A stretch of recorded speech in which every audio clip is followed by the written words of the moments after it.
Welcome back, everybody, to the post-regular season, pre-post-season edition of the podcast. We're joined the three bearded men, as always, here to call the action and recap last week's action. Gentlemen, should we dive right in? Get her done. I think so. So huge matchup for seeding purposes and to lock up the last spot in the playoffs. Troy getting the win. Josh Dobbs did everything he could to try and throw this game for Troy, although I don't think it would have ended up mattering on points. But another disappointing week from my squad. We are backsliding our way into the playoffs, although, I got Josh right where I want him. The matchup of two teams that have no momentum, one historically and one this season heading into the playoffs. So we'll see. Ouch. That I'm sure Josh won't love to hear that. But I feel like your team this year definitely has been on a roller coaster. I remember saying at least twice, "Oh, look, you're back to 500 and you're finishing the regular season under 500." So you've definitely been dipping over and under that line quite a bit this season. Good to see Troy in the playoffs, considering his season and his history. But really just the seeding game and two teams that deserve to be in the playoffs for sure. Yeah, that would have been a team, historically the most unlucky team in the history of the league, with a couple of moments this year that have you clutching your heart for how unlucky he's been with some of these outcomes of games. I don't know what would have happened to the future of this franchise and the future of that GM if he would have lost this game with negative 15 points from Josh Dobbs on the last regular season game of the season. So happy he's still with us in this world, in this league, and in the playoffs. I think if the Bears and the Jets had a baby, it would be Troy's fantasy football team. That's what I've decided. Yes. And he could probably change Josh Dobbs' nickname to Pass or Not, because he might not be passing a lot going forward here. Or just ass or not. Yeah, that one too. That's a good one too. This one was a dead rubber match. Rob and Alex. Rob gets a narrow victory. Neither team playing up to their expected point total here. Two teams that could find themselves battling it out for the toilet bowl as well. Any thoughts on this one? This was a sneaky game just from a scoring perspective. I think Alex was in the lead for most of the game, and Rob had a pretty big game on Monday night from Hawkinson that got him over the edge. So didn't really mean much. They're both out of the playoffs. Rob needed to outscore Troy by 80, so he had to drop 200 this week and win and have Troy lose. A lot of things had to go his way. None of them did. So interesting, comeback win, still didn't even get over the median. Tough for both teams. Yeah, a little bit ironic that Alex loses to Rob, who ended up with the number one or number two tight end there on a Monday night touchdown. That's got to hurt for Alex. But this was the regular season toilet bowl. I mean, Rob, we know his disastrous, decision-making there in free agency the past few weeks. And then Alex, the low activity. These were easily the two worst teams, you could say, throughout the regular season, as stated by their seeds. But yeah, nothing much to it but the regular season toilet bowl. Let's see if this is the actual toilet bowl. It's probably a high chance that it will be. Yeah. Colin, you took the L against Eric head-to-head, but got the one seed anyways, thanks to the game we'll talk about later. This could be a championship matchup here. It was a nail-biter, two teams that beat the median. How'd you feel? It definitely felt good. I mean, this was the same matchup from week one. So everybody played the same person they played in week one. And I bested Eric that week. So it's only right for him to get revenge, being the 3 seed. Even if I had lost to the median, I still might have finished with the 1 seed, considering I outscored Josh still. I'd have to really look at the points again, but I'm pretty sure even without the median, I probably would have finished with the 1 seed, considering outscoring Josh there. So I love being the 1 seed, especially after last season. last season I finished, I think it might have been 2-22, but I don't know if it was that bad. And I remember at the beginning of this season, we were talking about, over under maybe 18.5 wins. I definitely started at 20, and that was going to be tough. But the 18.5, never in a million years did I think I would be the one to get over that 18.5. But feels good to be in that one seed. I get to play Troy, which I'm a little concerned with, considering how close our matchup was earlier in the regular season. It was less than a point finish there.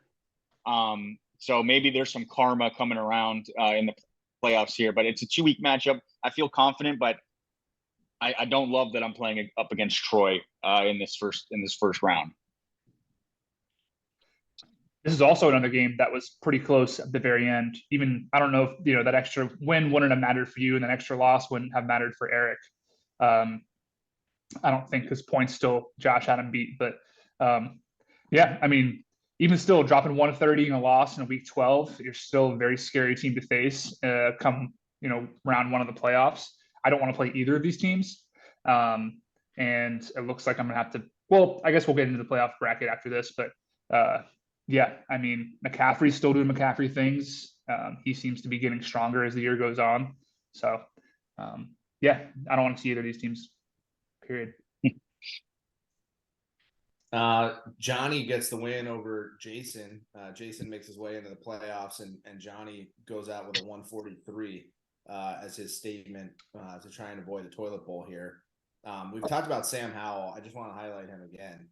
Quarterback number 4 this season for the second-year player. Probably the steal of the draft if we were to look back at the draft. And, just a shame that Johnny couldn't really field the team around him. Yeah, Jason does this. He'll drop 140, 150 in a week, and then he'll kind of go into hiding. And I think he's done that a couple times so far this year. And usually he plays to the level of his opponent. So I think that he's had a couple of bad losses to some bad teams, Rob being one of them, I believe. So yeah, hopefully that doesn't mean that he turns it on in the playoffs with the 8 best teams in the league. But Jason he was one of those teams that I thought was kind of scary to the back third of the season, and every once in a while he'll drop a game like this, and that that forebodes well for at least me in the first round. Yeah, he definitely has the highest of highs, but also has some of the lowest of lows. I'm happy to see Jonathan Taylor might be doubtful going forward here, because he is a scary team, full strength. But if he's down a couple of key players, that's good for the rest of the league. But this was, not much of an important win, so it's kind of a scratch. Doesn't really matter. But going into the playoffs without one of his best players, that could be a key factor in whether he's able to get to those highs or stay on those lows. And tough out for Johnny, right? One of his best point outputs of the season. I think it might be his best. Too little, too late. We were kind of waiting for Johnny to turn it on all year, despite my my beckoning of him to step up to the plate. Fortunately, he came up one game short of Troy, and he'll be in the toilet bowl for the postseason. Yeah, we knew he was going to put up a fight, and he did do that, but too little, too late, as you said. Yep. And another upset this week, the theme was teams in the toilet bowl beating teams in the playoffs. Willie goes out in style, overperforms by almost 40 points, and hands Colin potentially the 1 seed if Colin's game goes a little bit differently. And at that, he had a couple players who didn't even play as well. So, I mean, Willie has been an enigma even through last season as well. It's love seeing. I think, and this loss also puts Josh second as far as head-to-head victories this season, or I think maybe tied for first. I think Eric might have the second most head-to-heads. So did not really expect this. Again, doesn't mean much for either team. Playoffs are pretty much set before this week began, with the exception of seeding. But yeah, I mean, it's good to see that there's a little bit of a gap in Josh's deep bench, Josh's armor going into the offs. Yeah, that gives me a little bit of hope considering he's probably the scariest team, knowing he has, I guess we have 19 roster spots. He has all 19 full strength. But this final record for Willie shows how much of a free fall he was in after that strong start. We all questioned his strategy, as we do every year. But this kind of shows you why we questioned it. I mean, you can have a strong start, you can have a lot of faith in one or two guys, but if the rest of your roster is just a crapshoot, this is what you're going to end up looking at. 8-16. You got to be a little bit more consistent in this league. Every one of our coaches in this league is tuned in, locked in. If this isn't their first league, this is at least at very minimum their second league. So everyone's paying attention. If you're not confident in your strategy, or if you don't have a good strategy going in, it's tough to win and even be above 500. And so this shows that he might have to rethink some strategy, go a little bit more mainstream in some of these drafts going forward, because taking one running back and then thinking that you can start 11 receivers, that's not even realistic. So hopefully this kind of makes, triggers some change for Willie. And Josh, I mean, he's one of the most genuine people out there. I want to root for him, but I can't. I mean, we're in playoffs. This is do or die. I'm not going to be rooting for Josh. I hope his bench and his starters just don't show up, because I want this thing. And one thing I want to note here is Willie ends, I believe it's the longest losing streak in the history of this league with this win here against a very formidable opponent. Could be a harbinger, however you say it. Willie ends the streak. Josh historically has not been great in the playoffs after being strong in the regular season. Could this be that bad juju moving from Willie's team to Josh's team come round one? Yes, it will be. Quickly before we turn to the playoff bracket. Hey, what about my game?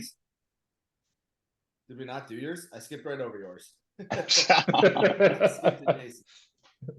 That's on me. Cam, your victory over the hottest team in the league, some were saying on last week's pod, Trevor, who slides in at an even 500. Yeah, I mean, this is what I needed to end the regular season. Trevor got the best of me in week one. I lost my birthday this year because of it. Happy to drop 150 on him.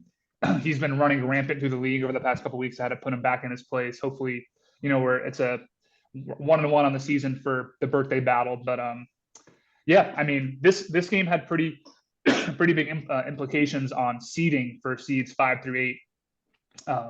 I think in the beginning of the week I started at 7.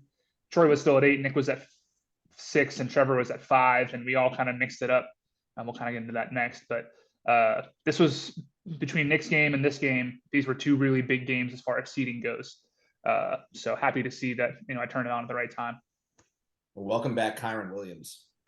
Yeah, that's got to feel good when a guy comes back last game of the regular season, puts up a number like 35, and then your quarterback showing up at the right time too. This is the best way to enter the playoffs.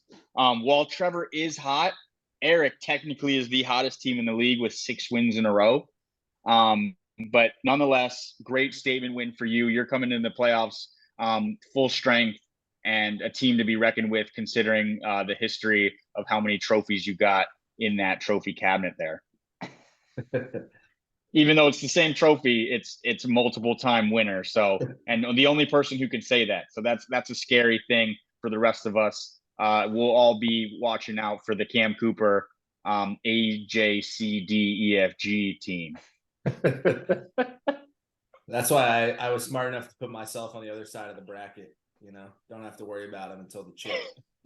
Well, that's interesting you say that, because the bracket isn't exactly totally lined up. It's a reseeds every round. Oh, so, I forgot about that. So I'm happy about that, considering I will always play the lowest seed going into the round. But for the rest of you, it's hard to predict who you might play. go, at each round, or, there's only 2 rounds, but yeah. Yeah. Well, we can get into the bracket in 1 second. Now I will quickly Yes. turn to the waiver claims this week. Colin, just can't take it home with you. Was that the thought here on $28 for Greg Dortch? Yes, 100%. I mean, beyond the not taking it home with you, this was probably my most thoughtful waiver wire pickup. I mean, one side of the coin is if you go through the history of this season, almost everybody who was $28 or more expensive have basically been not nearly as worth that. If you look at anybody who's worth 20 or more dollars, they've almost not even played the next game, or they've done nothing while having that price tag.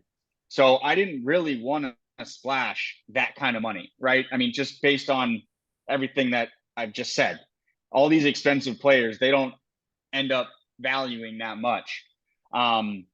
So I started out at 15, and I was like, 15 just doesn't seem like I'm going to get him. Right now, it's the playoffs. I think people are going to spend their money like me in the thought of, I can't take it home with me. So I went up to 20. And then I really started doing my research. I looked at Eric's fob, and he has 25 left. I looked at Josh's fob, and he has 26 left. And because I'm playing Troy, he's got, I don't know, 40 or something. So I was like, oh, Troy's going to spend the 27 to outdo Eric and Josh. So that's why I went with 28, is because I had to best everybody. I have his quarterback, and I'm going to start him this week because Elijah Moore has been an absolute no-show. So I needed to get my guy. If you want to get the guy who's the hottest waiver, you need to spend 20 or more, regardless of if they have been showing up or not. 28, that's my reasoning behind 28. I'm happy I have him, and he is my starting lineup. So, and I won't even get him in week 14. So I'm hoping that this can break the 20 or dollar more curse, because I need him to show up against Troy. And that's my reasoning behind a $28 Greg Dortch. That's funny. Yeah. And that makes a lot of sense. It's actually a lot of thought that you put into that dollar bid. It's funny that you were like bidding yourself up. We also had the most expensive kicker and the most expensive defense this season, this week. I similarly was in the you can't take it home with you mode. I had $60 left heading into this week and wanted to swap out my defense. And Dearness Johnson has looked good the last couple of weeks, and wanted him as a handcuff in case something happens during the playoff run here. So a couple overspends probably to get your guy. Trevor also had more than half his money and put $8 on Jason Sanders. So got his guy there as well. And then a couple of smaller dollar purchases here, Higbee, and then Tillman and Myers for free. So Colin not spending the cash on a kicker. Yeah, I would have been okay with Young Wei Koo going forward, but Jason Myers is the 4th best kicker, and he's free in the middle of at the beginning of the playoffs. Of course, I'm going to upgrade at kicker when I can. Young Wei Koo actually just became the most accurate kicker in NFL history this past week. More accurate than Justin Tucker, just because I think Young Wei Koo passed the threshold for minimum number of field goals required to be considered. So just keep that in mind who you just dropped. I was aware of that. Kicker in NFL history. He just dropped the best kicker in NFL history. Is what for the 4th best kicker this year. I mean, matchup plays into effect here. I know the Seahawks do play in Dallas, and they've been kind of shut out, but I'm expecting them to be kicking a lot of field goals. And if he's making them all, and he's the 4th best kicker this year, I have no reason to believe he's not going to continue that. So and Young Wei, he hasn't been doing what he was at the beginning of the season. Since the bye week, he hasn't hit double digits. So, free upgrade, sign me up. He's played 1 game since the bye week, though. So take it a little. I think it's been 2 games. It's been 2 games. It's been 1 game. Okay. Yikes. All right. Well, I mean, I'll take the 4th best kicker. Yeah. Is this the most you've ever talked about a free kicker addition in the middle of the week on one transaction? Probably. Yeah. All right, let's get to more important things. If I can figure out how to show the bracket on here, there's got to be a way. If you go to the standings, it's in the top right corner. Go to the go scroll down, and then right here. there. Yeah, that cool. Yep. All right. Playoffs begin 2 weeks per matchup, as is the tradition. Should we just go top to bottom through the matchups here and discuss them? Let's do it. Well, Colin, take it away. Sure. Yeah. I mean, I've kind of already touched on it on the recap, which is what I shouldn't be doing because that's why we have segments. But you know, I'm confident with my team. I'm a little weary because it's Troy. You know, unluckiest team in history. That's got to turn around at some point. I hope it's not this year in the playoffs. You know, it's scary to play against Troy because, you know, you're going into it thinking, oh, he's unlucky, so I got this. But that can turn at any moment. He's missing a few guys. I'm missing a few guys. I think my team will be okay. It's whether his team is going to be outstanding or not. I mean, his quarterback right now currently is Baker Mayfield. That's not something you're confident in. But I don't want to talk down on his team because that'll just spice up the karma and juju even more. So yeah, I'm gonna just do what I do. I'm gonna make my best lineup. I'm gonna expect my guys to be consistent. That's what they've been doing all year. I'm gonna pray for no injuries, and if I can score, 130 in the first week, I think that'll get me over the line at least in the first week, and that'll set me up for a good week 2 here. But 130 is the number I'm looking at to be happy with my week 13 output here. Yeah, 2 blue bloods in this league who've been around since the very beginning. A historical rivalry, if you will. You guys have had some pretty hard fought games throughout the years. Excited to see this as one of the first round matchups. I don't know. Troy made it to the second round of the playoffs last year. So he has been able to get the best of some high, and I believe he beat a higher seeded team in the first round last year as well.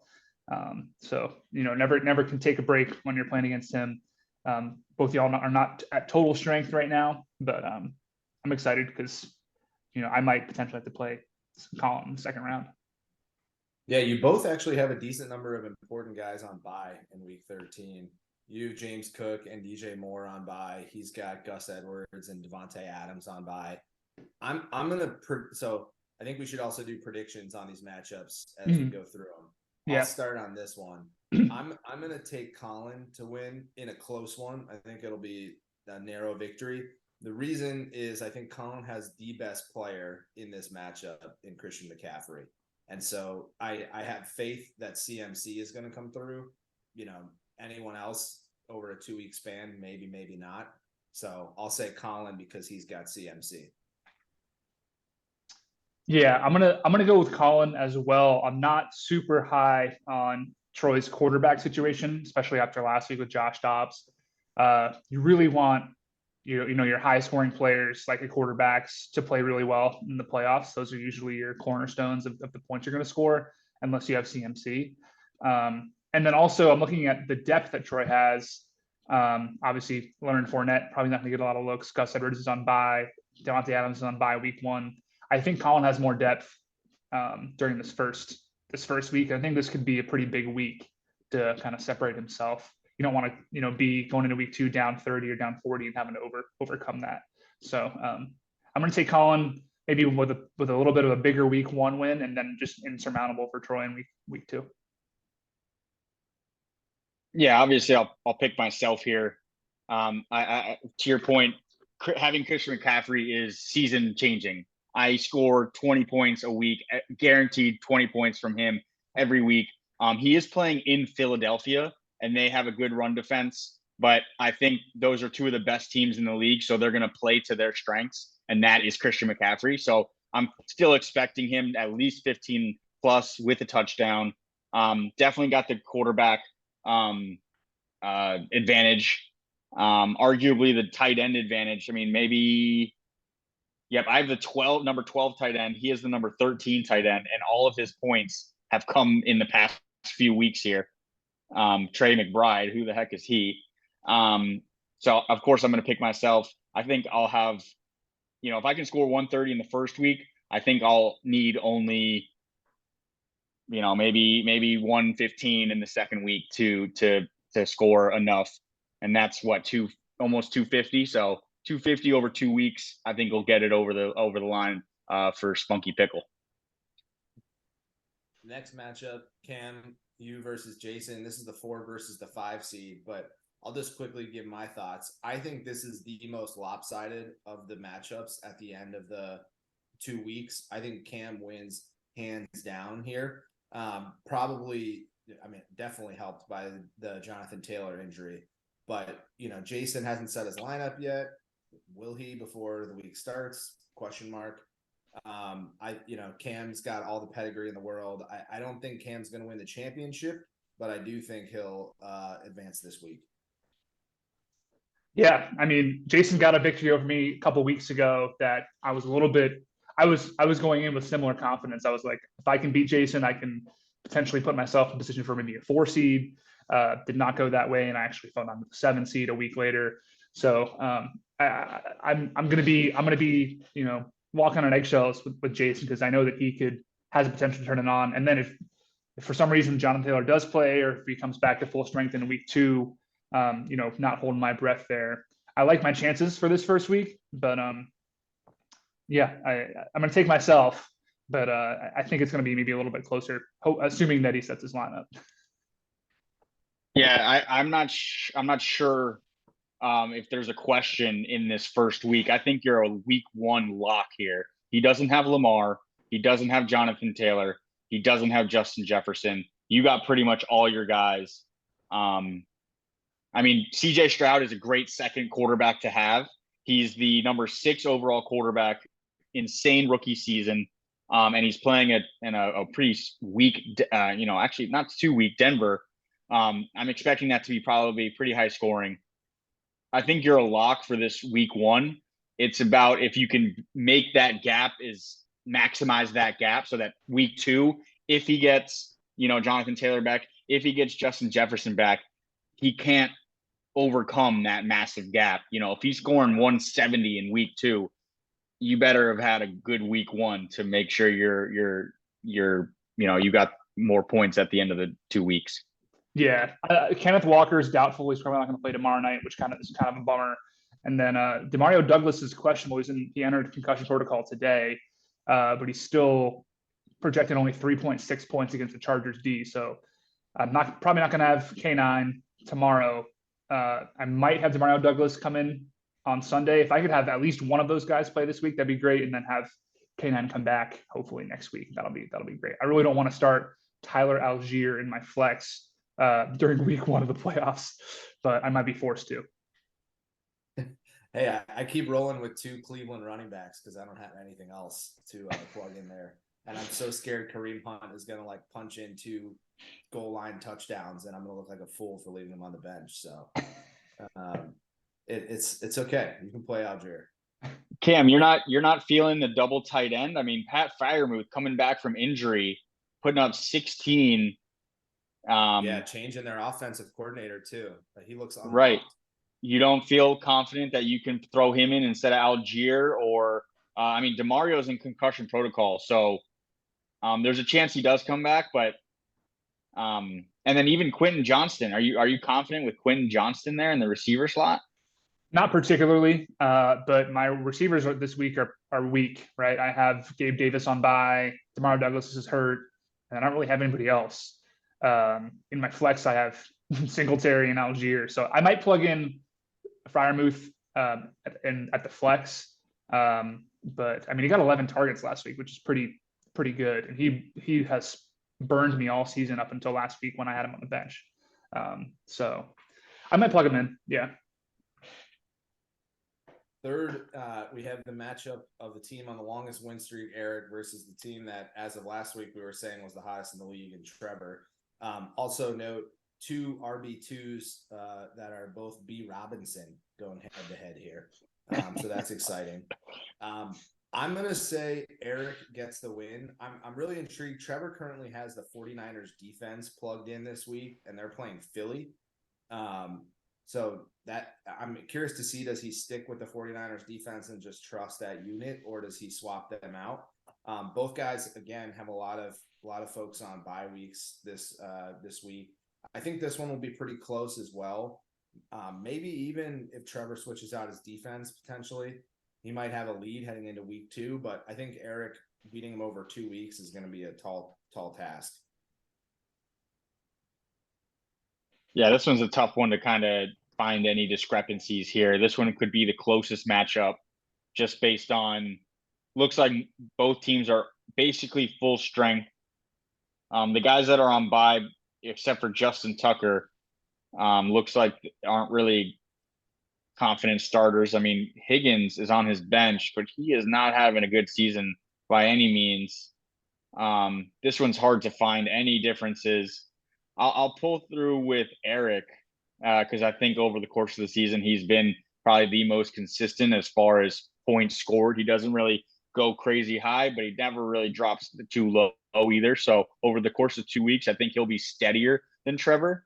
But like you said, these are 2 hot teams. Trevor can score those high games. I mean, right? Like his team historically has the highest scoring game ever. So, this is going to be a tough battle. But I think I'd put my money on Eric over the course of the 2 weeks. Yeah, I'm gonna go with Eric here too. I think he's been, the one of the scariest teams in the league. Even when he's not playing particularly well, he still manages to win his games. And I think it's what's going to happen here. I don't know if I think it's going to be a high scoring affair. I think it's going to be close, but he manages to win those close games. Even the one that he just beat Colin this past week when they both scored, over 130. So I think we'll see some of that again. I think he moves on to the next round. And last but not least, my matchup against Josh. We talked about it. Josh historically slides in the playoffs. I seem to be sliding at the worst time of year to be doing so this season. I don't know. Whoever survives this one, whoever puts up 200 points might be the winner. That might be all it takes. I don't have a ton of faith in my team. I think we'll pull out a win, but I don't have a lot of confidence saying that. We've been playing like shit recently.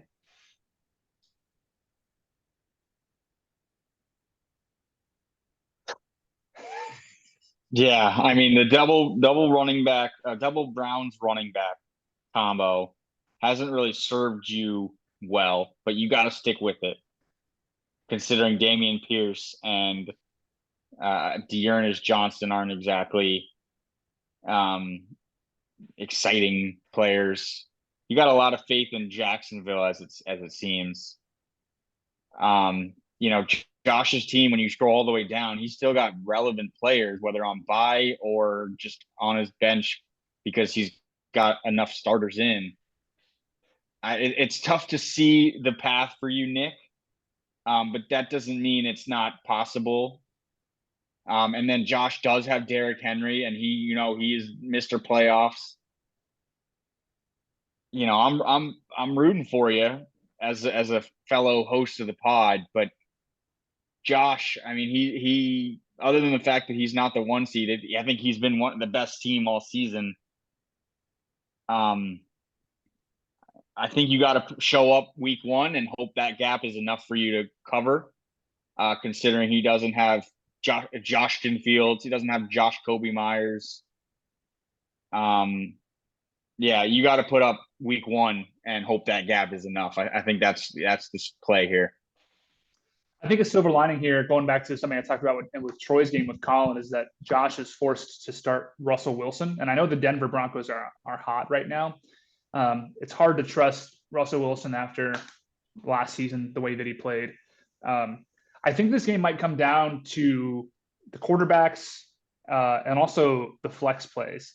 You guys are both pretty strong at receiver this year, and strong in your own right and running backs too. But I think how Rashee Rice, I mean, he's going 2 receivers, you're going 2 running backs. I think how those 2 matchups fare out with the quarterbacks and the flexes could be really important in week 1. I think I'll venture to say that the team who has the better flex play in week 1 will probably win this game. But I've said this all season. Josh is a team that limps through the playoffs, and unfortunately, you guys both are coming off a loss. Who can get back first? I'll say that Nick wins week 1. It's hard for me to say who's going to win the whole matchup, but I think Nick wins week 1. I'll probably give you the edge for the whole week too, for the whole both weeks. And let's talk about the whole enchilada here. Who's your champion at the end of this? Oof. So going off of what I had just said, if I think that Nick wins week 1, that means that, and if Colin wins week 1, that means that Nick and Colin will play each other in week 2, or in the round 2, I should say. That gives Colin a strength of schedule wise the easiest path to the championship game. I think personally, the team that comes out of the bottom half of the bracket is Eric, and hopefully I don't have to play Eric in the second round. But if I win, but I think the championship game, if I'm not rooting for myself, is probably going to be Colin versus Eric. Yeah, I have the same championship game. I'm going to give the edge to Eric. I still think his team over a 2-week span is probably the hardest to beat. But that would be a very good championship game. It would be hard to pick a winner from that. Yeah, I'd take that. I obviously want to win this thing. My team name is This My Year. Obviously, I feel confident. I had a strategy going into the draft. I executed that strategy. After last season, I felt I had to kind of manifest my own confidence by making that my team name. Eric and I split the matchups between week 1 and week 12 here. I won week 1. He won week 12. I'd love to see Eric when I spoke to him 2 years ago to get him in the league. He was showing me his teams in the past, or the team he had that year. He's a great fantasy manager. He knows what he's doing. I'd love to play him. I'm obviously going to pick myself to be in the championship. But between Eric and Josh as the other 2 most likely teams, considering the 2 and the 3 seed, I'd favor Eric's team. So I'm going to pick myself for the championship. But, these next 6 weeks are the best part of fantasy right now. It's the playoffs. If weeks 1 through 12 didn't get your nerves and anxiety and stomach in a churn, these next 6 weeks will. And if they don't, then fantasy isn't for you. So really looking forward to it. I wish you both the best of luck. Very strong teams. I think you guys might need some fantasy god luck in your favor to make some surprise moves. But I mean, we've seen it. Cam, you won the championship last year and you were 13-11. This year you're 12-12. Or were you 11-13? 13-11. I was a 7 seed.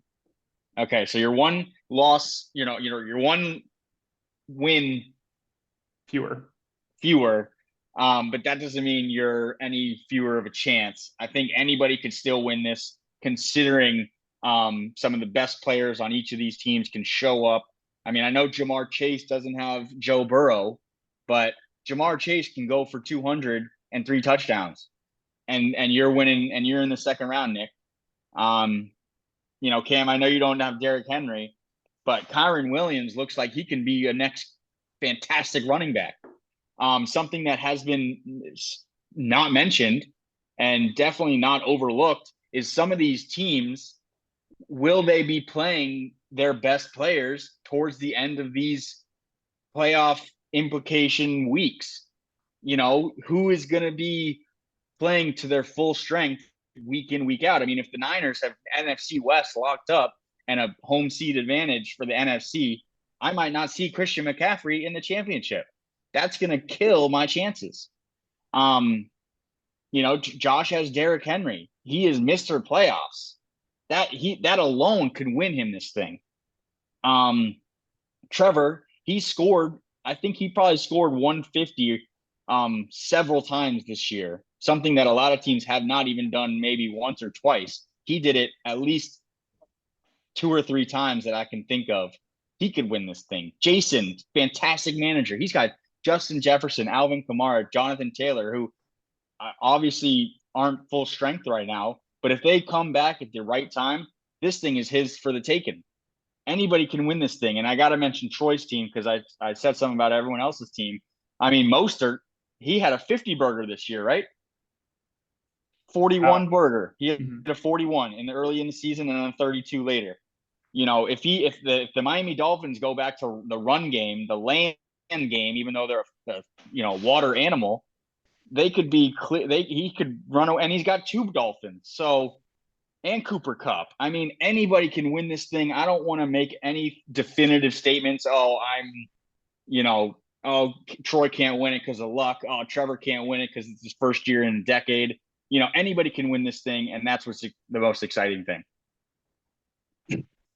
And let's talk quickly about who will win the second most glorious prize, the toilet bowl.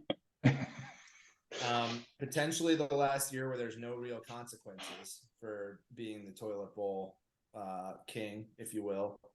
We'll talk about that in the off season. But thoughts on who emerges from this as the ultimate loser? Initially, I mean, interesting that Alex is far and away the highest scoring projected team in week 1 as the worst team in this league. He is the least active team, but also Rob and Willie have next to no FAB to spend in the waiver wire pickup. So they might have bitten themselves in the ass as far as if there's injuries that happen in week 13 or 14 and they can't seem to scrounge enough money to pick up somebody off the waiver wire. They might be going on the free agent acquisition without any cash. It seems like Johnny is still pretty invested in this league. He was asking about draft picks for next year, which makes me question how likely he is to actually win this thing, the toilet bowl, on purpose. But I think personally that the loser of Rob and Willie's game will probably be the toilet bowl king, the loser of the league. Yeah, we can almost rename the toilet bowl to the activity level bowl. I was by far the worst team last year, and I ended up in 10th place just because I was more active in this consolation bracket. So who's ever the least active will probably win the toilet bowl. That being said, I would like people to set their lineups. I understand that if you come in last, you get the first pick next year, but that doesn't mean don't set your lineup. That doesn't mean, completely forget about fantasy. I want you to still be involved. I want you to set your lineup to see who really is the worst team, full strength. And like you said, I think it might be Rob or Willie, considering Alex does have some pedigree, knowing that he's been playing 500 ball on the back half of the season, at least with the median or so. But I definitely encourage you guys to set your lineups, or else we will have to figure out some sort of penalty there. But as Nick said, this might be the last year there's no real consequence, because it's hard to enforce the toilet bowl winner to do an SAT. It's hard to enforce, doing some of these fun ideas if you lose the league, but it's not hard to enforce that if you lose the toilet, I guess if you lose the toilet bowl, we can kick you out of the league for a year and you get relegated for a year. And we have replacements in mind. So, anybody who's watching this and is in the toilet bowl, potentially, do what you got to do. But going forward, we're going to vote on, if you lose the toilet bowl, you get relegated for a year. And I think that might change some people's, activity level for sure, but also consideration as far as, trying to make their team better throughout the season. I mean, these 4 teams were the 4 worst teams, for the majority of the season. And I'd like to see some more movement if you're at the bottom.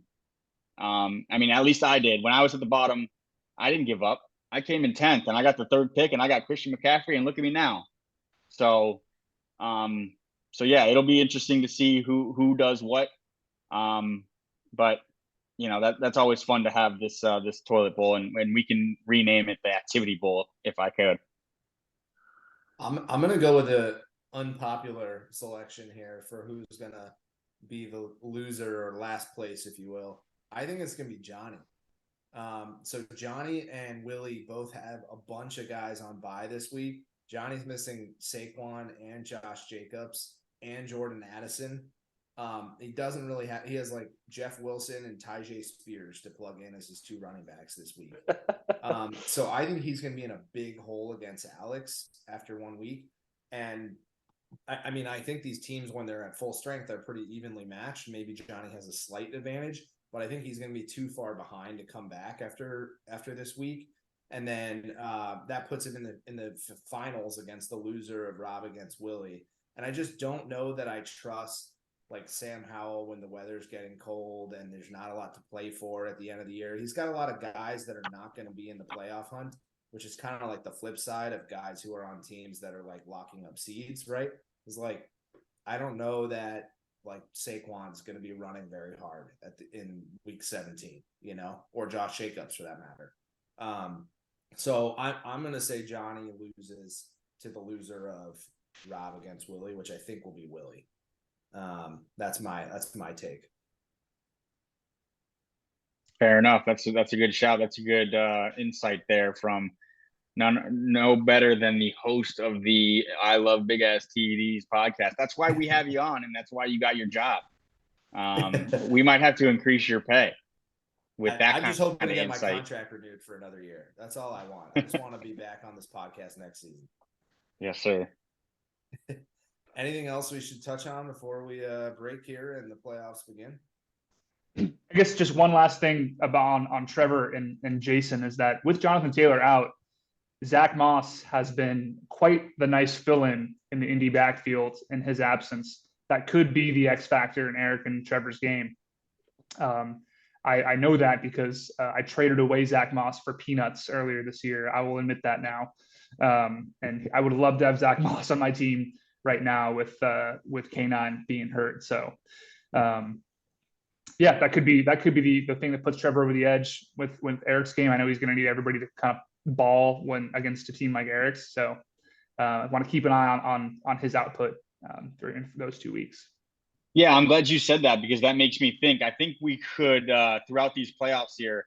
I think it would be interesting to kind of keep track of some of these butterfly effects from some of these trades. Mm-hmm. I traded with Willie early on in the season, Ramondre for Thielen.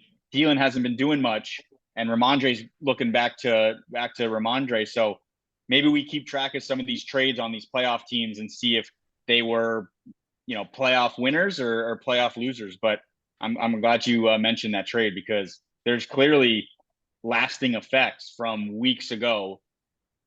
Simple 1v1 trade, and here we are, and that might have a massive effect on playoff teams here. Well, good luck. All 3 of us made the bracket, and none of us are playing one another, so that's pretty interesting. Wild. Good luck to everybody in their matchups here in the playoffs, either to win a championship or avoid a different kind of championship. Yes, sir. Great season, guys. And yeah, this is when it gets even more intense than ever before. I've already had my spiel, but really looking forward to this. I can't wait to watch every single snap of football for the rest of the season, including me with my sleeper app open, making sure I track every point when it happens, as it happens, every touchdown, all that shit. I do it, and that's why I love fantasy football, and I'm proud to be the commissioner of this team and this league because you guys are some of my best friends, and this is why we do it, to stay connected and just another thing to talk about throughout the season. And here we go. This is it right here. Hell yeah, brother. Well said. And Josh, can't wait to see you in the championship game. I'm gonna drop 350 on your head, and I'm gonna make it hurt. All right, we'll wrap it there.